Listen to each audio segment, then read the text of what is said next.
to play a game. Everyone in the balcony got wiped out, sir. Everyone? Luma sent us. Where should we go? You're not Onyx. I'm Onyx. No, you're not, Cadet. Stay here and defend this area. The East Wing is getting hammered.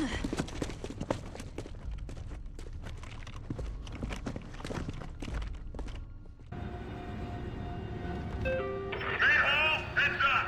We got grubs tunneling into the museum. They're gonna hit you first. All right, Kilo. The grubs seem to have a thing for us today.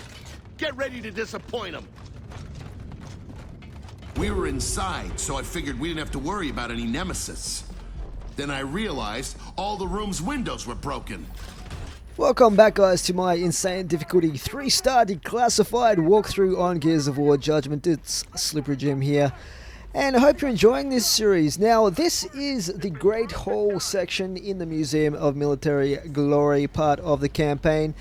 This is the first of quite a few sections of the campaign where you have to defend an area against multiple waves of locusts. So you start off here in this section with a couple of turrets that you can set up. One is a Nasher turret, good for the close range stuff, so a great place to put it is right there next to that laser barrier that you saw me place it, along with the range sentinel. You could place the range sentinel on the other stairs to the left of the area you start in if you like, but I prefer to place them both close together so you can reload both of them from one area. And I prefer in this section to defend the one side of the stairs for the most part and let my AI buddies defend the other area. And usually that's probably the best way to go.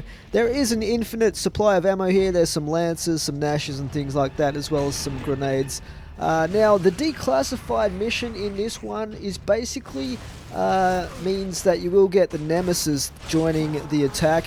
There are two waves that you have to face. You start off with a minute and a half, as you saw there, to set up your defenses. There's one laser barrier here. I really would recommend trying to defend that through this first wave, but this first wave is pretty short compared to the second wave, where you get most of the locusts coming and trying to swarm the staircase here.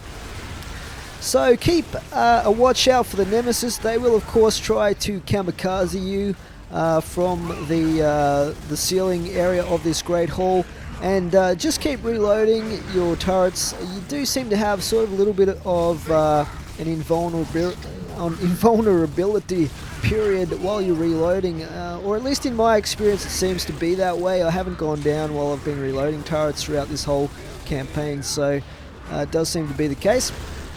I did plant a few grenades down below. That's not really necessary, but I guess you know, it's kind of optional.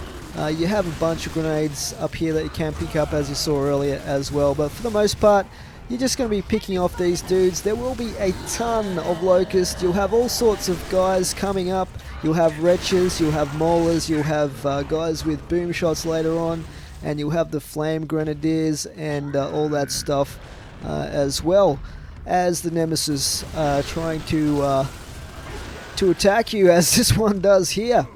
So it is, yeah, it's pretty intense, and unlike in previous Gears games, you are going to get a ton of locusts all at once in some of these sections that you wouldn't normally have seen in previous Gears campaigns. So it does get pretty intense, but they do give you enough tools to kind of cope with that, as long as you play a little bit strategically. You know, go for your active reloads and all that sort of thing, of course, your basic Gears stuff. One thing that I was a little bit going to go for a bit of a execution, a showboat style move there on that last dude from the first wave. So you have 30 seconds here to set up for the next wave. That's not too much of a problem because you won't have really too much setting up to do at this point, except for maybe grabbing the 1 or 2 ammo packs if you need any. Not that you really do because of the unlimited ammo up the top there. But yeah, basically one of the things I was disappointed with in Gears Judgment is the fact that they did not include the Horde mode that kind of became so popular with Gears of War and sparked so many other similar modes in other games such as Call of Duty and so forth. and they just completely left it out, which kind of sucks. I mean, I know they have survival mode, it's not nearly as good though, and they have the overrun, which is actually pretty fun, but I really enjoyed the old beast mode as well. Maybe I'm one of the few that did, and look at how many guys there are down here. My poor old AI teammate gets a good old pounding from a Mola and some other heavies down there, but what do you guys think of the new sticky grenade system in this? They've changed the control setup for grenade throws as well. I don't know, I kind of have mixed feelings about that. It's a bad thing when you get tagged by an enemy grenade throw, that's for sure. I'm not sure they're that much better offensively for your own grenade usage.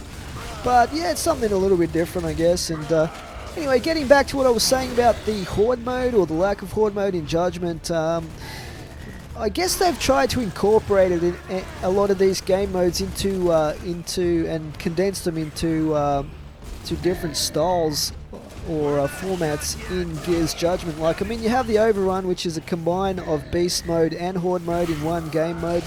That's obviously competitive. Multiplayer, and then they've kind of put the Horde style of gameplay in the campaign itself, like with this and several other sections where you have to defend and set up defenses and stuff like that in the campaign. So to me, it does seem a little bit like trying to have your cake and eat it at the same time, and I don't think they are entirely successful in replacing what was almost perfected in Gears 3. Not quite, because there were significant improvements that they could make to Beast Mode, for example, but it was a lot of fun in Gears 3. I really enjoyed playing Horde Mode in that, and for them to leave it out completely in this and just go to, I think it's 10 waves or whatever it is in survival mode, isn't quite as good for me, and was a little bit of a disappointment. But the campaign itself is pretty awesome, and some of these sections are pretty fun, especially if you're playing co-op with your mates. Anyway, guys, that is all 3 stars achieved on this section, which was the Great Hall. We will be moving on to the Cascar Wing in the next video in this series. Please remember to rate and comment, subscribe if you haven't already. But for now, that's it. Slipper Jim out. Thanks for watching.